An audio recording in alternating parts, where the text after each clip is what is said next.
नमस्कार, स्वागत है आप सभी का कॉम्पिटिटिव इंग्लिश ट्यूटोरियल के यूट्यूब चैनल पर और मैं हूं सतीश कुमार मिश्रा।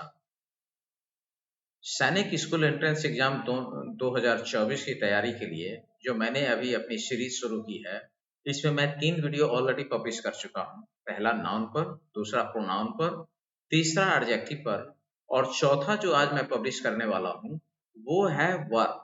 और ये वर्ब जो है ये 2 पार्ट में आने वाला है। उसका पहला पार्ट आज है। इतना महत्वपूर्ण 40 क्वेश्चन का ये एक सीरीज है और दूसरा पार्ट अगर मैं मिला दूं तो लगभग 70-80 क्वेश्चन का ये सीरीज होगा। और मेरा दावा है कि इन दोनों सीरीज को अगर आपने देखा तो इसमें से कोई भी क्वेश्चन जो वर्ब से रिलेटेड या टेंस से रिलेटेड आएगा या सब्जेक्ट वर्ब एग्रीमेंट से रिलेटेड आएगा वो इससे बाहर का नहीं आएगा। तो बेहद महत्वपूर्ण और इम्पोर्टेंट वीडियो होने वाला है ये आपके लिए। बने रहिए इस वीडियो के शुरू से अंत तक और इसके लिए मैं लिए चलता हूं आपको अपने कंप्यूटर स्क्रीन पर। जैसा कि आप देख पा रहे हैं आपके सामने ये जो आप चैप्टर है ये वर्ब का है और ये वर्ब का पहला पार्ट मैं आज आपको बताने जा रहा हूँ। इतने महत्वपूर्ण क्वेश्चंस हैं और बच्चे अक्सर इसमें कंफ्यूज करते हैं, तो इसी से कोई ना कोई क्वेश्चन आपके सामने आने वाला है आपके एग्जामिनेशन में। तो सबसे पहला सवाल है, the sun dash in the west. ये जो अभी आपने पहला सवाल देखा, मैं थोड़ा सा इसको जूम कर देता हूं ताकि आपको स्क्रीन पर साफ दिखे। यस, पहला सवाल है, the sun dash in the west और इज सेटिंग और सेट्स है। हमेशा ध्यान रखिए कि एट प्रेजेंट इज सेटिंग का मतलब हुआ कंटिन्यूअस टेंस और सूरज का पूरब में उगना और पश्चिम में डूबना यह हैबिचुअल एक्शन है। तो जो भी एक्शन हैबिचुअल है या यूनिवर्सल ट्रूथ है उसको हमेशा सिंपल प्रेजेंट में रखा जाता है। तो इसका सही अगर ऑप्शन हम देखें तो सेट्स होगा, यानी the sun sets in the west, ये इसका सही वर्ब होगा। Is setting in the west गलत नहीं है, लेकिन सामान्य अर्थ की अगर हम बात करें तो सामान्य अर्थ में सेट्स ही इसका सही ऑप्शन है। दूसरा, इट डैश फॉर 3 आवर्स। अब यहां पर देखिए दो ऑप्शन है आपके पास, रेन्स और हैज बीन रेनिंग। अब यहां सवाल है कि यहाँ फॉर भी दिया हुआ है और 3 आवर्स भी दिया हुआ है। तो जब भी ये 4 और 3 आवर्स, 3 आवर्स क्या होता है, ड्यूरेशन ऑफ टाइम है ये, या पीरियड ऑफ टाइम कहते हैं। तो जब भी पीरियड ऑफ टाइम होता है तो वहां फॉर लगता है और पीरियड ऑफ टाइम का यूज सामान्य रूप से अगर देखें हम तो परफेक्ट कंटिन्यूअस टेंस में यूज किया जाता है और उसके हिसाब से यहाँ ये सही ऑप्शन होगा हैज बीन रेनिंग, यानी it has been raining for 3 hours, यानी 3 घंटों से बारिश हो रही है। नेक्स्ट क्वेश्चन आप देखिए, I dash letters since morning. अब यहाँ फॉर और सिंस में एक चीज और देखिए, फॉर का यूज हम करते हैं पीरियड ऑफ टाइम के पहले परफेक्ट कंटिन्यूअस टेंस में और सिंस का यूज करते हैं पॉइंट ऑफ टाइम के लिए। और मॉर्निंग, इवनिंग, आफ्टरनून, नाइट ये सब पॉइंट ऑफ टाइम होते हैं। इसलिए पॉइंट ऑफ टाइम के साथ जब सिंस लगा हुआ है और ये भी आपको दिखा रहा है परफेक्ट कंटिन्यूअस टेंस, तो I have been writing letters since morning, तो यहां सही जो होगा हैव बीन राइटिंग होगा, एम राइटिंग नहीं होगा। Next question, he dash when I reached his house. अब यहां सवाल देखिए, हमेशा ध्यान रखिए, he left his house when I reached his house. जब मैं उसके घर पहुंचा वो अपना घर या वो जगह जा चुका था, वो चला गया था। He had left when I reached, sorry मैं अपनी गलती को सुधारूंगा। यहाँ पर ये आएगा आपको लेफ्ट नहीं होगा, यहाँ पर होगा आपको ये had left। यस, जब पास्ट परफेक्ट और सिंपल पास्ट दोनों हो, यहाँ पर बिफोर है, यहाँ पर he had left when I reached his house, जब मैं उसके घर पहुंचा वो जा चुका था, यहाँ पर तो वो चला गया था, उसे जाने का काम समाप्त हो गया था जब मैं उसे घर पहुंचा। When I reached his house he had left, वो जा चुका था। अब नेक्स्ट क्वेश्चन देखिए, नेक्स्ट क्वेश्चन है he dash to his parents within a week। अब विदिन अ वीक का मतलब हुआ एक सप्ताह के भीतर। तो यहाँ ये टाइम जो है ये प्रेजेंट को इंडिकेट करता है। तो he will go to his parents within a week, इसका मतलब हुआ वह एक सप्ताह के अंदर अपने पेरेंट्स के पास जाने वाला है। तो विल गो इसका सही ऑप्शन होगा। Next question, he dash ill since Monday. Again यहाँ पर सिंस और मंडे पॉइंट ऑफ टाइम है। तो name of days, name of month, name of year और एग्जैक्ट टाइम दिया हुआ या नेम ऑफ डेज हो तो वो सब पॉइंट ऑफ टाइम होता है। पॉइंट ऑफ टाइम के साथ हमेशा सिंस का प्रयोग किया जाता है। यहां हो जाएगा he has been ill since Monday, वह सोमवार से बीमार है, होने की स्थिति है यहाँ पर। तो ही हैज बीन, बीइंग नहीं लिखेंगे, he has been ill since Monday, ये हमारा सही ऑप्शन होगा। Next question, I dash Delhi 6 times. अब 6 टाइम्स का मतलब है यहाँ पर 6 बार।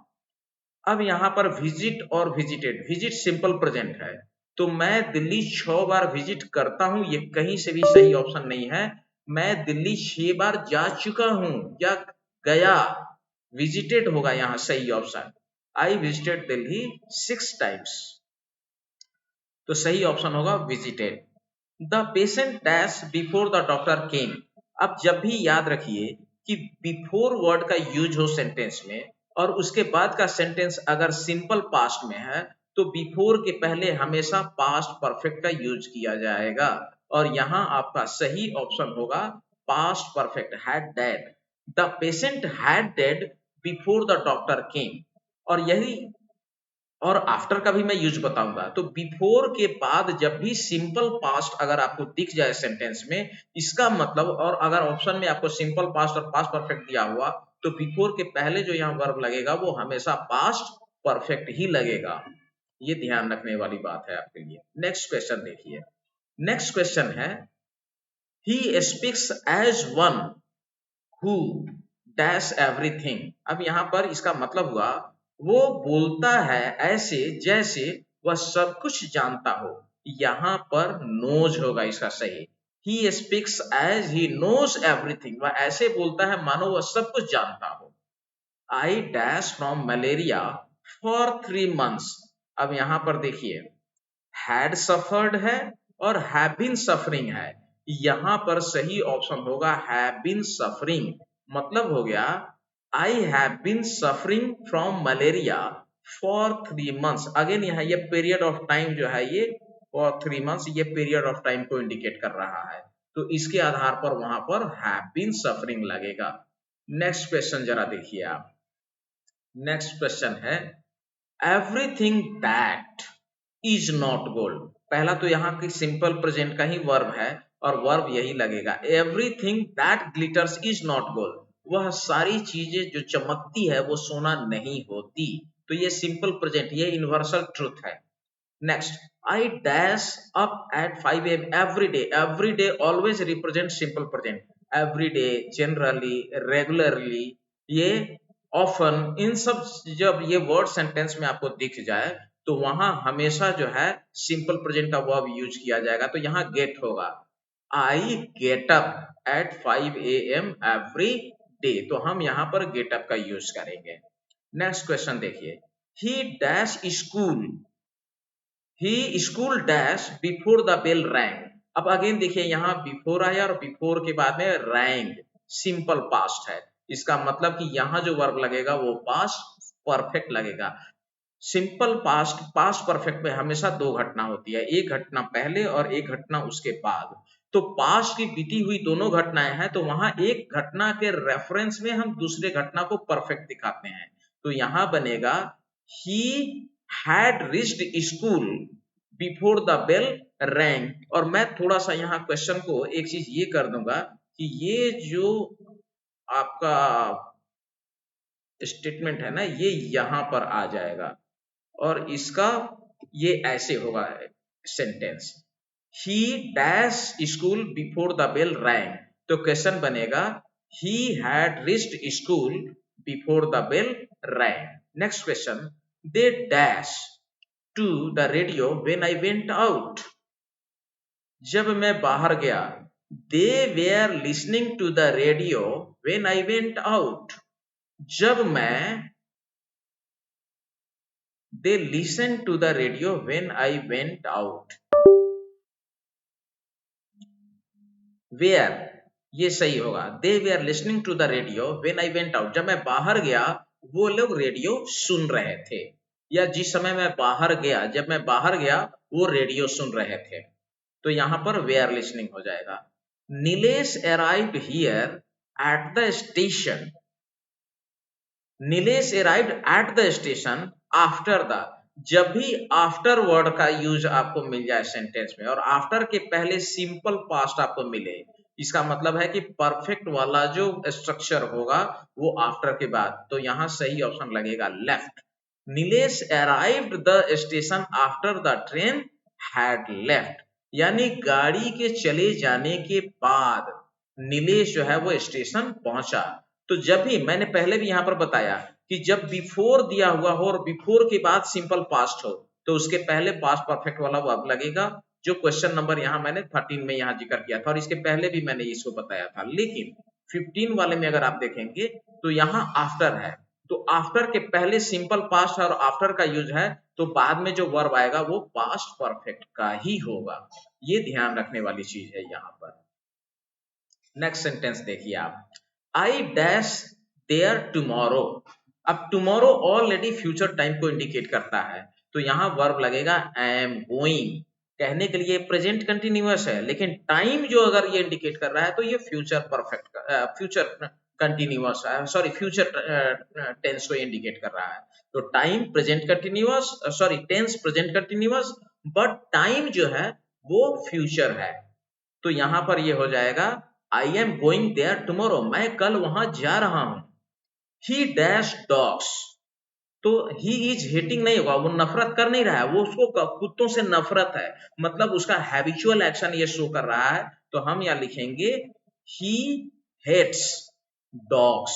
Next, my book dash has stolen, has been stolen. अब यहां पर ये है हैज स्टोलन, जब भी लिखेंगे तो someone has stolen my book, ये तो ठीक है। यहाँ पैसिव वॉइस ये इंडिकेट कर रहा है, my book has been stolen, मेरी किताब चोरी हो गई है, तो यहाँ हैज बीन स्टोलन होगा। He dash to school every day. अब एवरी डे जो है ये भी हैबिचुअल एक्शन को शो करता है, किसी का भी स्कूल जाना जो है वह उसके नित्य की आदत हो सकती है। तो he goes to school every day, यहाँ गोज सही ऑप्शन होगा। नेक्स्ट क्वेश्चन देखिए, Akram dash to Delhi tomorrow. Again यहाँ टुमारो फ्यूचर टाइम को इंडिकेट कर रहा है, तो यहाँ इज गोइंग लगेगा। टेंस हो गया प्रेजेंट कंटिन्यूअस, लेकिन टाइम हो गया फ्यूचर। टाइम और टेंस में अंतर है, टाइम एक यूनिवर्सल कॉन्सेप्ट है, tense is only related with the verb form. तो वर्ब फॉर्म जो हो गया वो प्रेजेंट कंटिन्यूअस का है, लेकिन ये टाइम इंडिकेट कर रहा है फ्यूचर का, तो हम यहाँ यूज करेंगे अकरम is going to Delhi tomorrow। Next question देखिए, he dash since Monday। Again यहाँ since दिख रहा है और Monday, has been ill since Monday यहाँ लगेगा, सही ऑप्शन होगा he has been। Next, the teacher said that the earth round the sun। अब धरती का सूरज के चारों तरफ घूमना एक तो यूनिवर्सल ट्रुथ भी है और हैबिचुअल एक्शन भी है, ये रोज होता है विदाउट स्टॉप, एवरी सेकंड ये मोमेंट हो रहा है।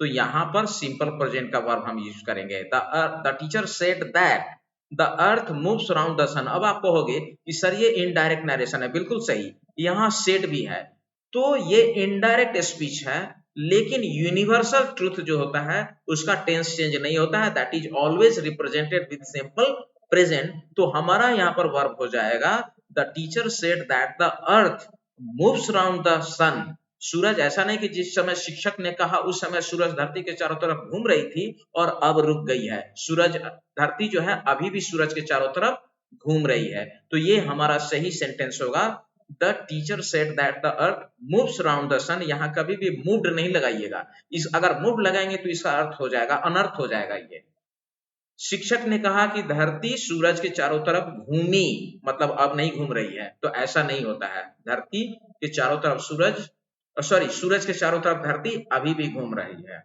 Next question, I dash 3 books last month. Last month already indicate past time, तो यहां पर होगा हैव रेड और रेड दिया हुआ है, तो हैव रेड जो है ये प्रेजेंट परफेक्ट का वर्ब है, ये यूज नहीं होगा। रीड, रीड, रेड, रेड, तीनों में इसका स्पेलिंग एक ही होता है, प्रेजेंट, पास्ट और पास्ट पार्टिसिपल, तीनों के स्पेलिंग में कोई अंतर नहीं है, प्रोनाउंसिएशन में अंतर हो जाता है।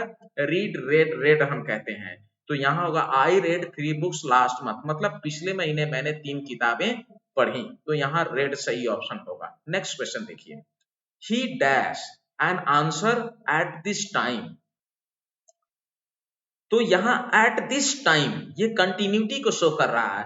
He is writing an answer at this time, यहाँ पर कंटिन्यूअस लगेगा, वह इस वक्त एक सवाल का जवाब लिख रहा है या जवाब लिख रहा है। He is writing an answer at this time, इस moment he is continuing an action, तो हम इसका यूज करेंगे। नेक्स्ट देख लीजिए आप, I dash the examination next year. अब नेक्स्ट ईयर इंडिकेट करता है फ्यूचर टाइम को, तो यहां पर फ्यूचर सिंपल का वर्ब यूज करेंगे हम। I shall pass the examination next year, मैं अगली वर्ष परीक्षा पास करूंगा। उसके बाद नेक्स्ट क्वेश्चन है, we dash running tomorrow. Tomorrow future time again indicate कर रहा है, वी शैल बी, और यहाँ कंटिन्यूअस का वर्ब है, फॉर्म है रनिंग भी फोर, तो इसके साथ शैल बी लगेगा। नेक्स्ट क्वेश्चन आप देखिए, I dash him last year, last year past है, तो आई सॉ सिंपल पास्ट का वर्ब लगेगा, I saw him last year. It dash since last night, since last night has been raining, present perfect continuous का verb लगेगा यहाँ पर। It has been raining since last night, last night point of time हो गया, और since जो है वो ऑलरेडी दिखा ही रहा है यहाँ पर, उसका पहला प्रूफ यहाँ पर ये हो गया। The train dash before we reach the station, again देखिए यहाँ बिफोर है और बिफोर के बाद सिंपल पास्ट है, तो यहाँ आ गया again present sorry past perfect का वर्ब लगेगा, had left. The train had left before we reach the station, जब भी बिफोर का यूज होगा तो सिंपल पास्ट हमेशा उसके बाद आएगा, और पास्ट परफेक्ट वाला जो स्ट्रक्चर होगा वो बिफोर के पहले, और अगर आफ्टर का यूज हो तो हमेशा आफ्टर के पहले सिंपल पास्ट रहेगा और आफ्टर के बाद पास्ट परफेक्ट रहेगा, ये याद रखने वाली बात है। We dash for Kolkata next week, next week again represents future time, तो यहां पर होगा are living, we are living for Kolkata next week. 31 question, she often to me, often always indicates simple present, तो यहां पर होगा comes, she often comes to me, वह अक्सर मेरे पास आता है, वो ऑफन के साथ सिंपल प्रेजेंट का वर्ब यूज किया जाएगा। The sun dash every day again represents simple present, तो राइजेज, सूरज रोज निकलता है, ये हैबिचुअल एक्शन भी है और यूनिवर्सल ट्रुथ भी है। The sun rises every day, तो यहाँ राइजेज सही ऑप्शन हो गया। I saw him when I dash for the bus, तो I saw him when I was waiting for the bus, जब मैं बस की प्रतीक्षा कर रहा था तो मैंने उनको देखा, यहाँ पास्ट कंटिन्यूअस का वर्ब हम यूज करेंगे। Next question, he had already dash when I telephoned, अब यहां पर हो जाएगा he had already, यहां पास्ट परफेक्ट का वर्ब लग रहा है, had है तो उसके बाद पास्ट पार्टिसिपल लगेगा left, तो he had already left when I telephoned him, will leave नहीं लगेगा यहाँ। I dash a poem now, अब नाउ जो होता है कंटिन्यूटी को दिखाता है, continuous at present, I am reading a poem now. Next question आप देखिए, he dash grammar for a long time, अब यहां पर he has studied a grammar for a long time या he is studying grammar for a long time, नहीं, यहाँ study वह लंबे समय तक ग्रामर पढ़ता रहा है, तो यहां पर हो जाएगा हैज स्टडीड, पढ़ा है, तो यहाँ हैज स्टडीड लगेगा, इज स्टडिंग नहीं लगेगा। Again have you dash him, have के बाद हमेशा V3 का यूज करेंगे, यहाँ सीन लगेगा, past present perfect, have you seen him, क्या तुमने उसको देखा है। नेक्स्ट क्वेश्चन देखिए, who has dash my pen, तो हैज के बाद फिर अगेन V3 लगेगा, यहाँ stolen, who has stolen my pen, John dash English very well, ये हैबिचुअल एक्शन को शो करता है, तो यहाँ स्पीक्स लगेगा। John speaks English very well. Next question देखिए, Sumit dash a new coat yesterday. Yesterday again simple past को indicate कर रहा है, तो हम यूज करेंगे John bought a new coat yesterday. John ने कल एक नई कोट खरीदी। तो ये 40 क्वेश्चन का एक एग्जाम्पल था जो मैंने आपको दिया। आपके सैनिक स्कूल में इससे बाहर कोई क्वेश्चन नहीं पूछेगा। बावजूद इसके एमसीक्यू वाला भी, यहाँ तो डबल था, एमसीक्यू वाला भी एक सेट लेकर के मैं कल आपके बीच में आऊंगा, और रोज एक वीडियो मैंने वादा किया है, तो ये आपके एग्जामिनेशन तक आपको मिलता रहेगा। और आप यूं ही इसको एक वीडियो अगर देख लेते हैं अभी भी लास्ट आवर में, तो मेरा दावा है आपका एक भी सवाल नहीं छूटेगा। 100% आप सवाल बना करके आएंगे वहां पर में। बहुत ही महत्वपूर्ण कलेक्शन है ये, इससे बाहर का कुछ भी सैनिक स्कूल में नहीं आने वाला है। और मुझे उम्मीद है कि आपको ये वीडियो पसंद आ रहा है। आप सबों से एक आग्रह है कि यदि आप इस चैनल पर पहली बार हैं, तो ज्यादा से ज्यादा इस चैनल को सब्सक्राइब कीजिए, लाइक कीजिए, शेयर जरूर कीजिए, ताकि अन्य लोगों को भी इसका लाभ मिल सके। बहुत बहुत धन्यवाद।